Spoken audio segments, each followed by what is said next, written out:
നമസ്കാരം, ഞാൻ M A Suhail. കൃഷ്ണനുണ്ണീസ് കാണാ കാഴ്ചകളിലേക്ക്, അതിൻ്റെ ഏറ്റവും മനോഹരമായ വൈവിധ്യമാർന്ന പുതിയൊരു എപ്പിസോഡിലേക്ക് എല്ലാവർക്കും സ്വാഗതം.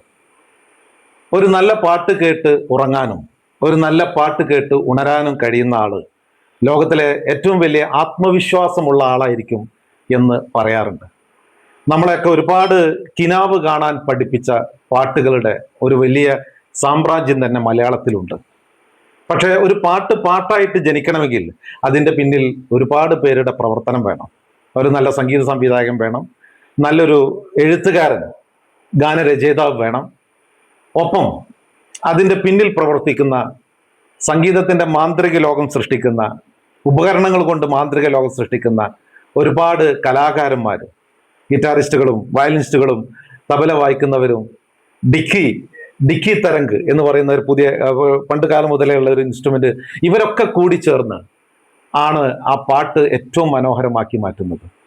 ഇന്നത്തെ എപ്പിസോഡിൽ എൻ്റെ ഏറ്റവും വലിയ സന്തോഷം, എൻ്റെ ഏറ്റവും അടുത്ത സുഹൃത്തായിട്ടുള്ള, കോഴിക്കോട് തിരുവണ്ണൂർ സ്വദേശിയായിട്ടുള്ള, ഒരുപാട് ഗാനമേളകളിലും ഒരുപാട് പാട്ടുകാരോട് ഏറ്റവും കൂടുതൽ അടുത്ത് നിൽക്കുന്ന ഒരു സുഹൃത്ത് രാജേട്ടനെയാണ് ഇന്ന് ഈ എപ്പിസോഡിൽ നമുക്ക് കിട്ടിയിരിക്കുന്നത്.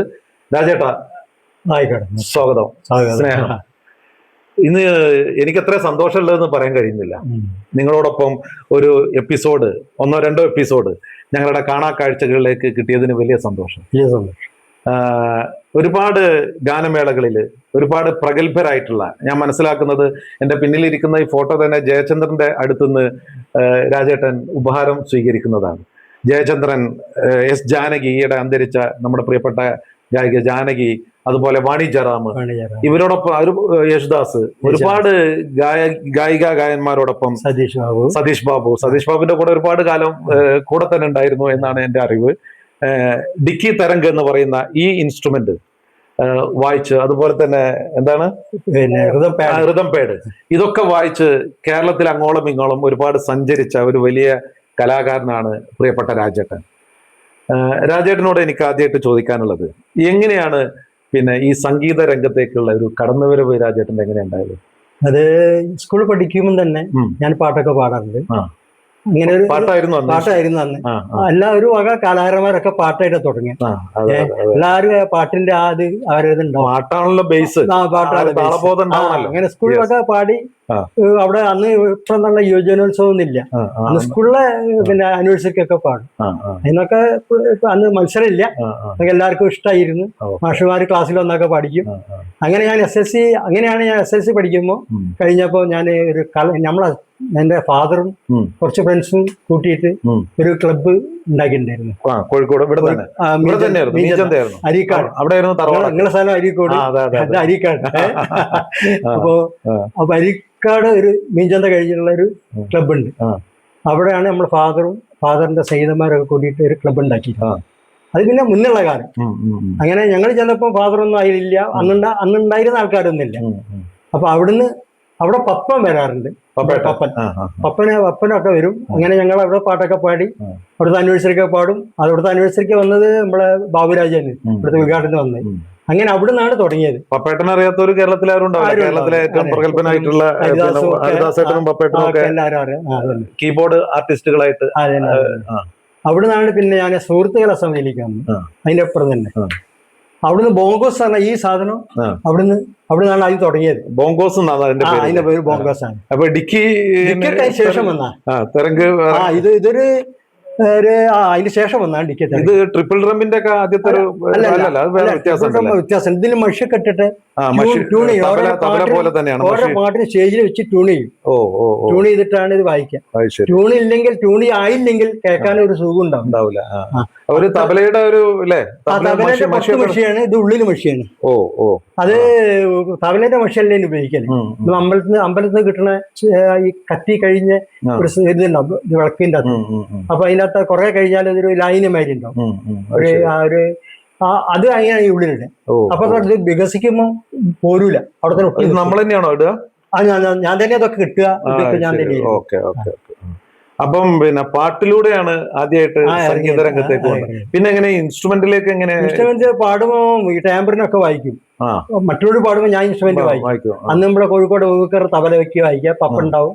ഇങ്ങനെയൊക്കെ ഉള്ള സമയത്ത് പിന്നെ ഞാൻ ഒരു പാടുമ്പോ വേറെ ആള് പാടുമ്പോ ഞാൻ ഈ ടൈമിംഗ് ഒക്കെ വായിക്കും. പിന്നെ ഞാൻ പാട്ടിൽ നിന്ന് ഒഴിവായിട്ട് ഇത് കണ്ടപ്പോ ഞാൻ അതിലേക്ക് മാറി, ബോങ്കോസിലേക്ക് മാറി, പിന്നെ നൃത്തത്തിലേക്ക് മാറി. പിന്നെ പാട്ട് നിർത്തി കോറസ് ഒക്കെ പാടും, കോറസ് കൂടെ പാടി കൊടുക്കും. അങ്ങനെയുള്ള ഒരു അല്ലാതെ പിന്നെ ഇത് പഠിച്ചു. പിന്നെ ഇത് പഠിക്കാനല്ലേ വായിക്കല്ല, കൂടെ ആരും ഗുരുനാഥനൊന്നുമില്ല, കൂടെ നിന്ന് കേട്ടത് സ്പീക്കറിലൂടെ കേൾക്കുന്നത് നമ്മൾ വായിക്കാറ്. പെട്ടി ഹാർമോണിയ ഞാൻ മനസ്സിലാക്കുന്നത് ബാബുക്കടക്കം പിന്നെ തൊട്ട കൈകൾ കൊണ്ട് തൊട്ട് അനുഗ്രഹീതമായ ഒരു പിന്നെ ഹാർമോണിയാണ് ഇത് എന്നാണ് ഞാൻ മനസ്സിലാക്കുന്നത്. അതില് പിന്നെ എങ്ങനെയാ വന്നത്? അതില് പിന്നെ അന്ന് എനിക്ക് എന്നാൽ നമ്മളെ വീട്ടിൽ നിന്ന് ഇങ്ങനത്തെ സാധനം വായിച്ചിട്ട് എൻജോയ്മെന്റ് കിട്ടും നമുക്ക്. ഇതിങ്ങനെ വായിച്ചാൽ വീട്ടുകാർക്കും ബുദ്ധിമുട്ട്, നാട്ടുകാർക്കും ബുദ്ധിമുട്ട്. അപ്പൊ നമുക്കൊരു സെൽഫ് സാറ്റിസ്ഫാക്ഷൻ കിട്ടുന്നത്. അപ്പൊ അതിന് ഞാനിങ്ങനെ മനസ്സിൽ വിചാരിച്ചു, ഞാൻ പാടാറുണ്ടല്ലോ, അങ്ങനെയാണ് പെട്ടി തന്നെ ഇങ്ങനെ പാടും, ഇങ്ങനെ പാടി ഇങ്ങനെ നമ്മളെ സുഖത്തിന് പാടും. പിന്നെ ഇതിനകത്ത് വ്രതം ഇട്ടിട്ട് കൂടെ തബലന്റെ ഒക്കെ ഇട്ട് കൂടെ വായിക്കും. അപ്പൊ ഇപ്പൊ പിന്നെ അങ്ങനെ ചെയ്യാം. ഇതും പോയി പറഞ്ഞ പോലെ താനെ പഠിച്ചെടുത്തത് തന്നെ. അതൊക്കെ താനെയാണ്, ആരില്ല. ഗുരുനാഥൻ നമ്മളെ ഫ്രണ്ട്സാണ്, ഒരിക്കലും മുഴുവൻ ഞങ്ങളെ ഫ്രണ്ട്സാണ്. ഒരുപാട് പിന്നെ പാട്ടുകാരും റിഹേഴ്സൽ ചെയ്യുമ്പോൾ ഒക്കെ നമ്മളെ മനസ്സിൽ ഈ സംഗീതമൊക്കെ കയറല്ലേ, പാട്ട് കേട്ട പരിചയം. അതന്നെ മുല്ലപ്പൂമ്പൊടി ഏറ്റുകൊടുക്കും കല്ലിനുണ്ട് സൗരഭ്യം. സുഹൃത്തുക്കളെ, പിന്നെ രാജേട്ടൻ നിസ്സാരക്കാരനല്ല. രാജേട്ടന്റെ ഒരു പിന്നെ ജോലി കരിയർ, ജോലിയുടെ കാര്യം എന്താ പറഞ്ഞാല് നമ്മള് സംഗീതത്തിൽ മാത്രം ഫാദർ പറയലുണ്ട്, നിർബന്ധമായിട്ട് പറയും സംഗീതത്തിന് മാത്രം നിൽക്കരുത്, അങ്ങനെയാണെന്ന് വെച്ചാൽ പോകാൻ സമ്മതിക്കില്ല, ജോലി വേണം. അപ്പൊ അച്ഛന് വേണ്ടിയിട്ട് ഒരു ജോലി സംഘടിപ്പിച്ച് ഞാൻ ഒരു ബസ്സിലെ കണ്ടക്ടറായി തുടക്കത്തിൽ. അത് കണ്ടക്ടർ പണിക്ക് എപ്പം പോവില്ല, പക്ഷെ അച്ഛന് നിർബന്ധമാണ്. അങ്ങനെ കാണിക്കാൻ ഒരു ബസ്സിലെ കണ്ടക്ടറായിട്ട് പോയി. അങ്ങനെ സ്ഥിരമായിട്ട് പോകാൻ തുടങ്ങി. 7 കൊല്ലം ഞാൻ അങ്ങനെ പോയി. അതേ സമയത്ത് ഞങ്ങള് ഓർക്കസ്ട്രയിലും പോകും, എല്ലാ പരിപാടിക്കുണ്ടോ. ബസ്സിൽ ഉണ്ടാകുമ്പോൾ സുഖമാണല്ലോ, നമുക്ക് എപ്പോഴും ഓഫ് ലീവ് എടുക്കാമല്ലോ, ബുദ്ധിമുട്ടില്ല. അല്ല പിന്നെ ഇന്ത്യൻ എയർലൈൻസ് ലാസ്റ്റ് പോയത്. ഇതിനൊക്കെ പോകുമ്പോൾ ഇവരൊക്കെ കൂടെ ഒക്കെ വായിക്കുമ്പോൾ ലാസ്റ്റ് ഞാൻ ഈ ജോലി എടുക്കുന്നുണ്ട്, കണ്ടക്ടറായി. പിന്നെ എംപ്ലോയ്മെന്റിൽ കൂടെ KSRTC വന്നു. പിന്നെ ജുഡീഷ്യൽ മജിസ്ട്രേറ്റ് കോർട്ട് ടൈപ്പിസ്റ്റ് പബ്ലിസ്റ്റ് ആയിട്ട് വർക്ക് ചെയ്ത് ഒക്കെ എംപ്ലോയ്മെന്റ് കൂടിയാണ്. അപ്പൊ ഇങ്ങനെ വന്ന് ലാസ്റ്റ് KSRTC പോണ സമയത്ത് ജോലി എന്റെ അനുജൻ വിജയൻ പറഞ്ഞു, ഇങ്ങനെ ഇന്ത്യൻ എയർഫോഴ്സിൽ മ്യൂസീഷ്യനായിട്ട് ഇങ്ങനെ ഒരു പത്രത്തിൽ കണ്ട്. സുഹൃത്തുക്കളെ, പിന്നെ ഇന്ത്യൻ എയർഫോഴ്സിൽ മ്യൂസീഷ്യനായിട്ട് ജോലി ചെയ്ത ആളും കൂടിയാണ്. അതിന്റെ ഒരു അനുഭവം കൂടി. അപ്പൊ അതിന് ഞാൻ KSRTC ജോലി എടുക്കുന്ന സമയത്താണ് ഇങ്ങനെ ഒരു പത്രത്തിലെ അഞ്ചം പറഞ്ഞത് അങ്ങനെയുണ്ട്. അപ്പൊ ഞാൻ വെറുതെ ഒന്ന് അയച്ചു, കിട്ടുന്നുള്ള പ്രതീക്ഷയിലൊന്നല്ല, അയച്ചപ്പം ഇന്ന ഇന്റർവ്യൂവിന് വിളിച്ചു. ഇന്റർവ്യൂ ഞങ്ങൾ ഈ ബസ്സിൽ തന്നെ ഞാൻ പാസ് എടുത്തിട്ടാണ് പോയത്, ഒരു ചെലവില്ല. അവിടെ റൂം പോയി താമസിച്ച് 3 ദിവസം ഇന്റർവ്യൂ ഉണ്ടായിരുന്നു. അതെവിടെ, ബോംബെയിലാണോ? അല്ലല്ല, എറണാകുളത്ത്. അത് നമ്മള് പാട്ടൊന്നും ആദ്യമല്ല, നമ്മളെ ശരീരമാണ് ആദ്യം നോക്കുക, ഹെൽത്ത്. അതിലൊക്കെ ഞാൻ നല്ല വർക്ക് ചെയ്യുന്ന സമയമാണല്ലോ, അപ്പൊ ഫിറ്റാണ്, ഒക്കെ ഫിറ്റാണ്. അപ്പോ പിന്നെ ലാസ്റ്റ് മ്യൂസിക്കിൽ വന്ന് നമ്മുടെ ഒരു സർട്ടിഫിക്കറ്റില് ഓൾ ഇന്ത്യ റേഡിയോയിലെ ആർട്ടിസ്റ്റാണ് ഞാൻ. ഓൾ ഇന്ത്യ റേഡിയോയിൽ അപ്പോഴും തന്നെ ആർട്ടിസ്റ്റ് 74 മുതൽക്ക് ഞാൻ അവിടെ ഉണ്ട്, ബി ഗ്രേഡ് ആർട്ടിസ്റ്റ്. അപ്പൊ ഇതിന്റെ സർട്ടിഫിക്കറ്റ് ഉണ്ട്. പിന്നെ ഞങ്ങൾ കുറെ വാണിജ്യരുടെ കൂടെ വായിച്ചത്, എല്ലാവരും വായിച്ച ഫോട്ടോസ് കുറച്ച് എന്റെ കയ്യിൽ ഉണ്ടായിരുന്നു. പക്ഷെ വേറെ സംഗീതത്തിന്റെ സർട്ടിഫിക്കറ്റില്ല.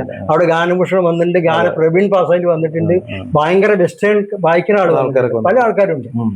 അങ്ങനെ ഞാൻ ചെന്നപ്പോ അവിടെ ക്ലാസിക്കൽ പാടുന്ന കുറച്ച് ആൾക്കാർ വന്നു. ഒരു വാതാവി ഗണപതി ഇതൊക്കെ പാടി നല്ല അടിച്ചു പൊളിയായിട്ട് തീർത്തി. ഇന്ത്യത്ത് വേറൊന്നും, ഞാൻ ഒരു ഹിന്ദി പാട്ട് പാടി. അപ്പോ അവിടെ ഉള്ളവരൊക്കെ ഹിന്ദിക്കാരാണുള്ളത്, ഒരു മലയാളി ഉള്ളൂ. അത് ഞാൻ മനസ്സിലാക്കി. അപ്പൊ ഞാൻ ഹിന്ദി പാടിയപ്പോൾ അവർക്ക് ഭയങ്കര ഇഷ്ടമായി. അങ്ങനെ അത് ആ ഭാഗം സെലക്ഷൻ ഒരു മോശമായില്ലാതെ. പിന്നെ അവിടെ എഴുത്ത് പരീക്ഷ ഉണ്ട്, പിന്നെ അങ്ങനെ ഓരോരോ പരീക്ഷ ഉണ്ട്. അങ്ങനെ അതൊക്കെ കഴിഞ്ഞൊക്കെ ഞാൻ അവസാനം കണ്ണിന്റെ ഒരു പ്രശ്നം ഉണ്ടായിരുന്നു, കണ്ണിൽ ലേശം ഡിമ്മ. അപ്പൊ എനിക്ക് തോന്നി അയാൾ ഇന്നെ ടെസ്റ്റ് ചെയ്യുമ്പോണ്ടല്ലോ, ഇത് കാണിക്കണ്ടേ, ഇത് പൊത്തണല്ലോ, അയാളൊന്ന് ഇങ്ങനെ കാണിച്ചപ്പോ 2 കണ്ണും കണ്ടല്ലോ. അങ്ങനെ അതിന് ഞാൻ പാസ്സായി. കാരണം അവിടുന്ന് ബാക്കി എല്ലാത്തിനും ഞാനും പാസ്സാണ്. അപ്പൊ നമ്മൾക്ക് സർട്ടിഫിക്കറ്റ് ഒന്നല്ല പ്രശ്നം, കഴിവല്ല. അത് അവർക്ക് വേണ്ട ആവശ്യത്തിന് വേണ്ട ആളെ കിട്ടണം എന്നുള്ളതാണ്. നമുക്ക് ഒരു കാര്യത്തില് പിന്നെ വിജയിക്കാനേ ആ കാര്യവുമായിട്ട് ബന്ധപ്പെട്ട് 35% അറിവുണ്ടായാൽ മതി എന്നാ പറയാം. ബാക്കി 65% ആളുകളുമായിട്ടുള്ള ഇന്റർപേഴ്സണൽ സ്കില്ലൊക്കെ മതി എന്നാ പറയാം. ആളുകളുടെ പെരുമാറ്റം, അതാണ് ഏറ്റവും പ്രധാനപ്പെട്ട. ഏത് പ്രൊഫഷണലായാലും 100% അറിവുണ്ടാവണതിന് കുഴപ്പമില്ല. പക്ഷെ ഒരാൾക്ക് ജീവിതത്തിൽ വിജയിക്കാൻ അതിനെക്കുറിച്ചുള്ളൊരു അതാണ് പറഞ്ഞത്, സർട്ടിഫിക്കറ്റും കാര്യങ്ങളൊന്നും ഇല്ലാതെ തന്നെ ജോലി കയറി. പിന്നെ അവിടെ എത്ര വർഷം? അവിടുന്ന് ഞാൻ ഒരു കൊല്ലം 1.5 കൊല്ലം നിന്നിട്ടുള്ളൂ. ട്രെയിനിങ് കഴിഞ്ഞ് ട്രെയിനിങ് ഉണ്ട്. മ്യൂസിഷ്യൻ ആണല്ലോ, അപ്പൊ ബാൻഡാണ് കാര്യമായിട്ട്. ബാൻഡ് അപ്പൊ എനിക്ക് നൊട്ടേഷൻ ഒന്നും അറിയില്ല, ഇംഗ്ലീഷ് നൊട്ടേഷൻ ഒന്നും അറിയില്ല. അതൊക്കെ പഠിപ്പിക്കാനാണ് വേണ്ടി. പിന്നെ നല്ല ടഫ് ട്രെയിനിങ് ആണ്. വെച്ചാൽ അവിടുത്തെ എയർഫോഴ്സ് പോലീസിന്റെ കൂട്ടത്തിലെ ട്രെയിനിങ്, അത് നല്ല ടഫ് തന്നെയാണ്. അപ്പൊ കൂടെ ലാസ്റ്റ് മാത്രം ഗ്രൗണ്ടിൽ കഴിയേണ്ട കാര്യമൊക്കെ ഒഴിവാക്കി തരുള്ളൂ. ഞാൻ ജസ്റ്റ് ചോദിച്ചു, ഞാൻ മ്യൂസിഷ്യൻ എന്തിനാ ആവശ്യം എന്ന് ചോദിച്ചു. ഇങ്ങനെയൊക്കെ ചെയ്യണ്ട. അത് ശരി, ഒരാൾ തോക്കായിട്ട് വന്നാൽ നിങ്ങൾ പാട്ട് പാടി കൊടുത്താൽ മതി എന്ന് ചോദിച്ചു. അപ്പോ അങ്ങനെയാണ് ടഫ് ട്രെയിനിങ് ആയിരുന്നു. അത് കഴിഞ്ഞിട്ട് പിന്നെ അപ്പോൾ ഇവിടെ നാട്ടില് പിന്നെ എനിക്ക് മാനസികമായിട്ട് ഇവിടെ വലിയ ഓർക്കസ്ട്ര പോകണമായിരുന്നു. അതൊക്കെ ഇവിടെ തന്നെ ഇങ്ങനെ മനസ്സ് വന്നു. പിന്നെ മകൻ 30 വയസ്സിന് ഞാൻ പോകാം. വർക്ക് ചെയ്ത് എറണാകുളത്താണോ അതോ? അല്ല, ബാംഗ്ലൂരിലാണ് എയർഫോഴ്സിൽ ജോലി ചെയ്തത്. അവിടെ എത്ര വർഷം? 1.5 വർഷം? ഒരു വർഷം. ഓക്കെ. അപ്പോ പിന്നെ എനിക്ക് ഇനി അറിയാനുള്ളത്, ഒരു കൗതുകത്തിന് എനിക്ക് അറിയാനുള്ള ഒരു കാര്യം, ആരുടെയൊക്കെ കൂടെ ഓർക്കസ്ട്രയില് രാജേട്ടൻ പ്രഗത്ഭരായിട്ടുള്ള ഒരുപാട് ആൾക്കാരുടെ കൂടെ, ഞാൻ ഇൻട്രോയില് നേരത്തെ പറഞ്ഞു കഴിഞ്ഞു, ഞാൻ വിട്ടുപോയതെങ്കിലും ബാംഗ്ലൂർ ആരുടെ? അബ്ദുൽ ഖാദർ മുതൽ തുടങ്ങി, കോഴിക്കോട് അബ്ദുൽ ഖാദർ, അയാളുടെ കൂടെ മകനും ഉണ്ടാവും, അവരുടെ കൂടെ വായിച്ചിട്ടാണ്. പിന്നെ ദാസന്റെ കൂടെ 3-4 പരിപാടിക്ക് പോയിട്ടുള്ളൂ. പിന്നെ ജാനകിയമ്മന്റെ കൂടെയും വാണിജ്യന്റെ കൂടെയും വളരെയധികം ജയചന്ദ്രന്റെ കൂടെയും കുറെ പോയിട്ടുണ്ട്. അപ്പൊ ഇത്ര പ്രഗത്ഭരായിട്ടുള്ള ആളുകളെ കൂടെ ഒക്കെ പിന്നെ ഈ ഇൻസ്ട്രുമെന്റ് ഡിക്കി തരംഗ് എന്ന് പറഞ്ഞ ഇൻസ്ട്രുമെന്റ് വായിച്ചിട്ടുണ്ട്. നമുക്ക് ഇന്ന് പ്രേക്ഷകർക്ക് വേണ്ടി പിന്നെ ഒരു പാട്ട്, പെട്ടി വായിച്ച് ഹാർമോണിയം വായിച്ച് രാജേട്ടൻ്റെ. രാജേട്ടാ, അപ്പൊ ഏത് പാട്ടാണ് നമ്മുടെ പ്രേക്ഷകർക്ക് വേണ്ടി ഇന്ന്? നമ്മളെ കായംകുളം കൊച്ചിനുണ്ണി എന്ന സിനിമയിലെ യേശുദാസും ജാനകിയമ്മയും പാടിയതാണ്. യേശുദാസ് അഭിനയിച്ചിട്ടുണ്ടോ? അല്ലേ? ഈ ഭാസ്കരമാഷാണ്. അതെ. ചിദംബരനാഥിന്റെ ചിദംബരനാഥ് സംഗീതം.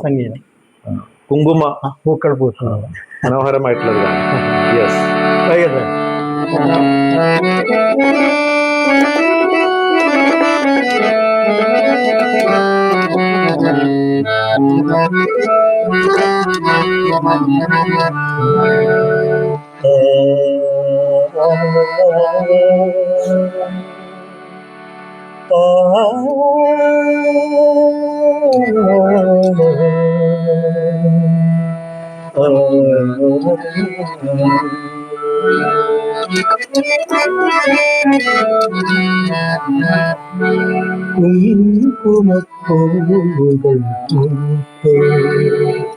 എന്റെ തങ്കക്കിനാവിൻ താഴ്വരയിൽ കുങ്കുമപ്പൂവുകൾ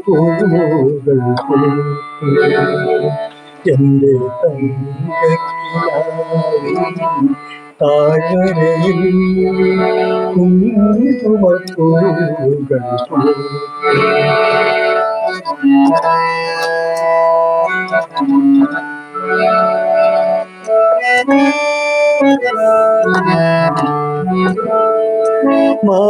മാനസമാമണി മുരളി എന്ന മാദക സംഗീതമരുളി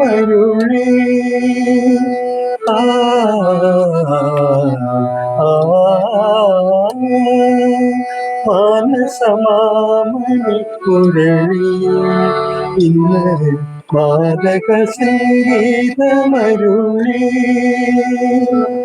പ്രണയ സാമ്രാജ്യത്തിൻ നരമന തന്നിൽ